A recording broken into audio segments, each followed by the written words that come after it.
a todos vocês da audiência. Muito obrigada pelo carinho aqui no Brasil. Boa noite a todos. Paula, o importante aqui é impressionante como o Milei, ele está na mesma linha do governo americano, porque a própria nota da Argentina, que diz o seguinte: a pasta informou que pretende reorganizar o sistema de saúde com foco em prevenção e evidência científica, abandonando o modelo atual centrado no tratamento de doenças. Esse foi exatamente o discurso de Robert Kennedy Jr., hoje secretário de Saúde do governo de Donald Trump, que se aliou a Donald Trump.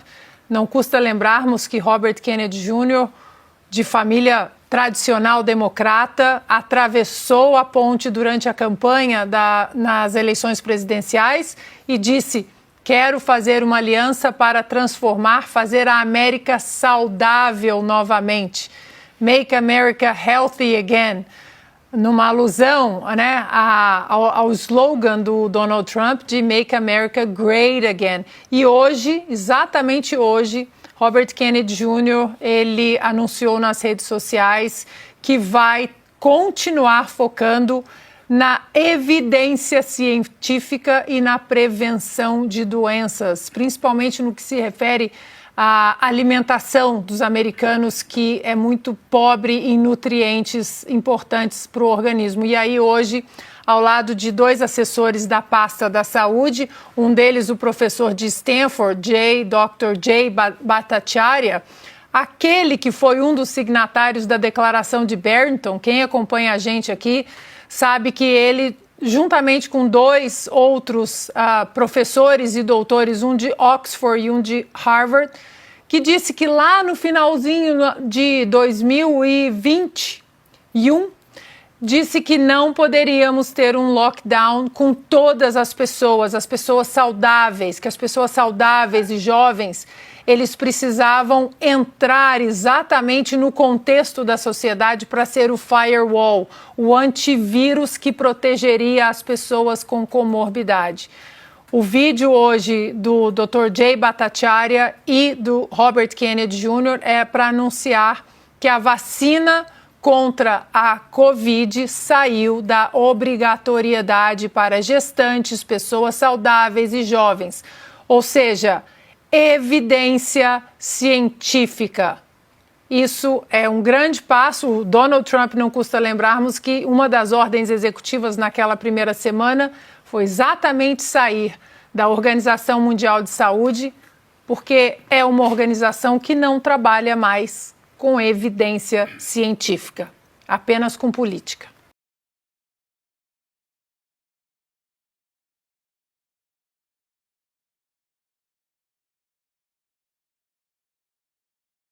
E quando você precisa apelar para esse argumento, é porque você não tem mais nenhum argumento técnico, científico, você não tem nenhum argumento embasado no que está sendo discutido, na discussão que estava sendo colocada ali naquela sessão. Quando você fala, é por causa da minha cor, ou por causa do meu sexo, ou da minha opção sexual, é porque o seu argumento não se sustenta de pé sozinho. E a Marina Silva provou isso mais uma vez. Agora, eu vou além. O Silvio trouxe muito bem, né? Omar Aziz ser chamado de bolsonarista. Nós que assistimos a CPI da Covid e chamamos a CPI da Covid de CPI do circo, e ele era um dos principais personagens daquele circo, exatamente porque todas as narrativas do Omar Aziz eram contra o presidente Bolsonaro, o governo do presidente Bolsonaro, a pasta, o Ministério da Saúde do presidente Bolsonaro. Então, pelo amor de Deus, né? Chamar o Omar Aziz de bolsonarista é você dizer que nós temos memória curta. Agora, a Marina é a cara desse governo, assim como a primeira ministra, né? Primeira dama, mas pode chamar de primeira ministra, a Janja, sem classe, sem elegância, barraqueira, precisa falar alto para ser ouvida. E eu vou além, viu, Silvio? Não é ministra só da Vila Madalena, é ministra do Leblon, de Ipanema, dali, da turma de frente para a praia ali, dos grandes apartamentos, da MPB, que adora fazer videoclipes, Salve a Amazônia, todo mundo cantando Salve a Amazônia, e desde que a dona Marina Silva assumiu, as músicas Salve a Amazônia desapareceram.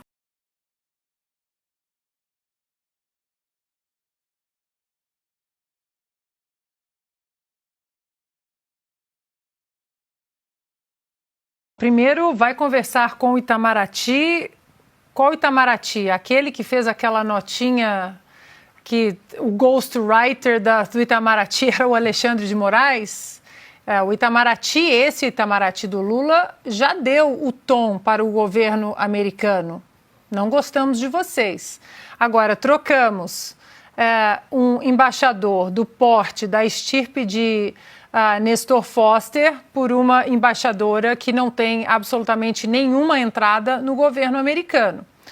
Outro ponto, a Lei Magnitsky, agora ela já sai da esfera, já saiu da esfera até de qualquer articulação ou do deputado Eduardo Bolsonaro, porque para que o Marco Rubio, o secretário de chefe, né, da pasta do Estado, do Departamento de Estado, para que ele tenha dado aquela declaração que nós vimos e mostramos aqui, tudo já correu pela esfera jurídica, tanto do Departamento de Tesouro como do Departamento de Estado. Quando a Lei Magnitsky ou a assinatura das sanções, ela chega à mesa do presidente Donald Trump, já correu todas as esferas jurídicas. O que eu sei, Paula, e eu conversei dirigindo, comentei antes de entrarmos aqui no ar, dirigindo para São Paulo hoje, eu conversei pelo telefone com um dos assessores do Senado americano e ele disse que agora já saiu da esfera brasileira, ou seja, sai da esfera brasileira porque provas, evidências, testemunhas foram ouvidas, tudo isso já montou o quebra-cabeça. Então, mesmo se, vamos supor que o deputado Eduardo Bolsonaro chegasse lá agora e dissesse, não, olha só, esqueçam tudo, estamos em paz com o Alexandre de Moraes, vamos passar uma borracha.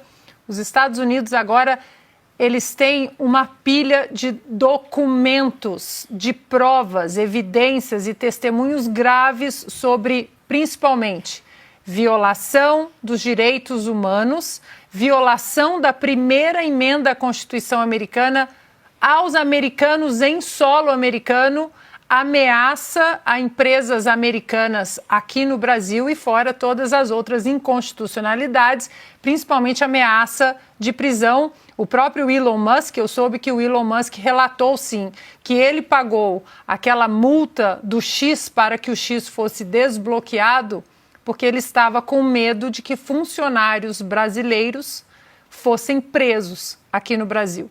Ou seja, já saiu da esfera das negociações, porque as provas concretas para a assinatura dessas sanções, elas já estão todas coletadas. Paula, porque mesmo se ele decidisse bater à porta da Suprema Corte Americana, a Suprema Corte Americana receberia e falaria: isso aqui é uma prerrogativa do Executivo. Nós não podemos fazer nada e o Congresso, o Legislativo, também não pode fazer nada. Até porque, repito, quando essas sanções são assinadas usando a Lei Magnitsky, a assinatura já vem em cima de uma montanha de documentos. Não tem como voltar mais. Também que ficou muito marcado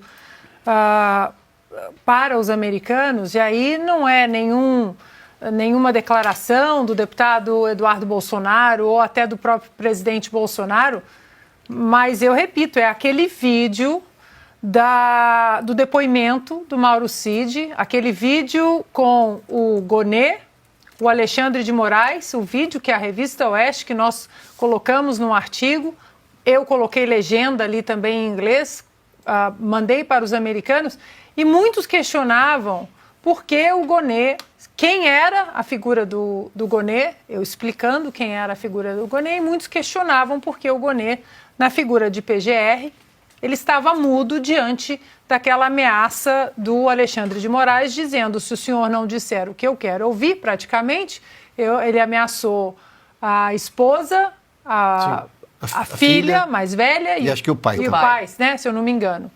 E foi exatamente depois de assistir aquele vídeo que eu ouvi de vários americanos, 4, 5, coisa de máfia. Então, não é questão mais das palavras do Eduardo Bolsonaro ou do que o presidente Bolsonaro venha falar nos bastidores ou não com figuras do governo do presidente Donald Trump. Nós estamos falando de documentos, de vídeos. Como um senador me perguntou se o Alexandre de Moraes era o juiz do caso.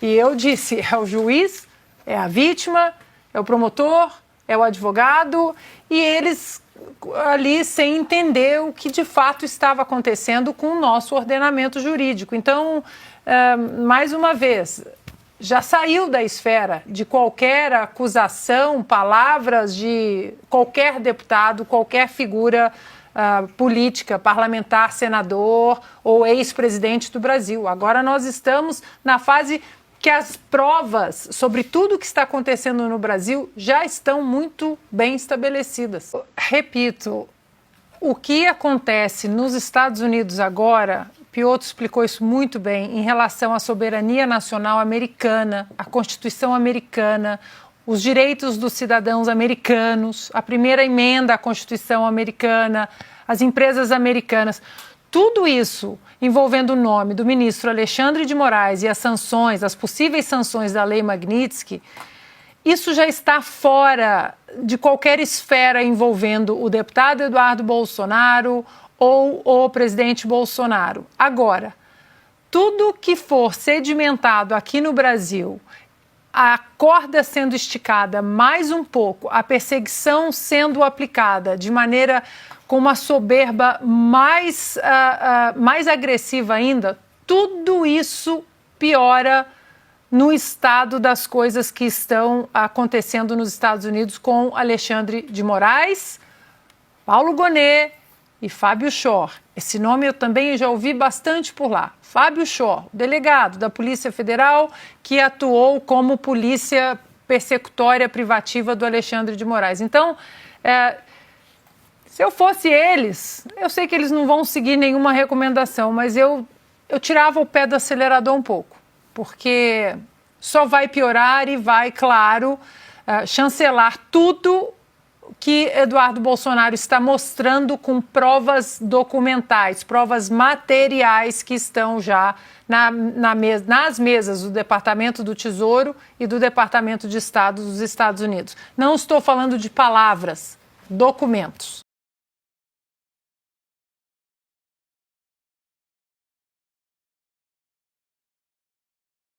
E falam, não temos estrutura para isso. E o problema, e eu vivi isso de perto, foi a Olimpíada do Rio, em 2016. Gastaram mundos e fundos vezes 5. Quando a Olimpíada acabou, fazer o quê? Com tantas estruturas, elefantes brancos, caindo aos pedaços, estádios de futebol que foram reformados por todo o Brasil, os estádios caindo aos pedaços, não tem dinheiro para manutenção, não tem dinheiro para uso, não tem dinheiro para levar eventos. Quem trabalhou, muitas estruturas, organizações que trabalharam no Rio 2016, nós demoramos mais de 1 ano para receber, e eu fui contratada por uma empresa americana, que demorou mais de 1 ano para receber. Enfim, o problema é que nós, no Brasil, nós temos outras prioridades e este governo não é um governo de prestar atenção nas prioridades do Brasil. Nós temos, no Brasil, 100 milhões de pessoas que não têm água potável, 30 milhões que não têm, 30 milhões que não têm saneamento básico. Saneamento básico, 100 milhões sem água potável. E nós estamos falando em Olimpíadas, em Copas do Mundo, em COP30, em lugares. Por que não estabelecer um evento desse melhorando a situação das pessoas? Porque o que vai ser melhorado? Hotéis, estruturas que não deixarão o menor legado ali para as pessoas. Ou seja, de novo, o governo do povo, dos pobres, amigo dos ricos. Nos Estados Unidos, será em Los Angeles agora em 2028. E vejam vocês, os Estados Unidos, eles foram palco de 4 Jogos Olímpicos. Um deles em Los Angeles. 1904, no Missouri, em St. Louis. 1932, depois 1984, em Los Angeles. E 1996, em Atlanta. Agora, 2028, em Los Angeles. Desde 1932, todos os aspectos dos Jogos Olímpicos privatizados. Não tem 1 centavo de dinheiro do pagador de impostos americano. Oeste, já faz tempo isso, sobre todos os habeas corpus do Gilmar Mendes, até 2018, ele já tinha concedido habeas corpus a mais de 40 presos da Lava Jato. Aí são vários aí, né? Jacob Barata Filho, o Silvio fala muito bem dele, né? O rei do ônibus, Hudson Braga, secretário de obras do Sérgio Cabral, sem comentar também, né? Ele que mandou soltar o Eike Batista e a mulher do Gilmar Mendes trabalhando no escritório de advocacia que defendia Eike Batista. Perfeito. Entre outros motivos, é por isso que eu sou um admirador incondicional da Ana. Ela consegue acompanhar o Gilmar Mendes, o trabalho dele, e a situação do Renan Calheiros, que é o mais processado pelo Supremo da história e é o maior beneficiário da impunidade doentia do Supremo, né? O Supremo é que criou a categoria dos condenados à eterna impunidade.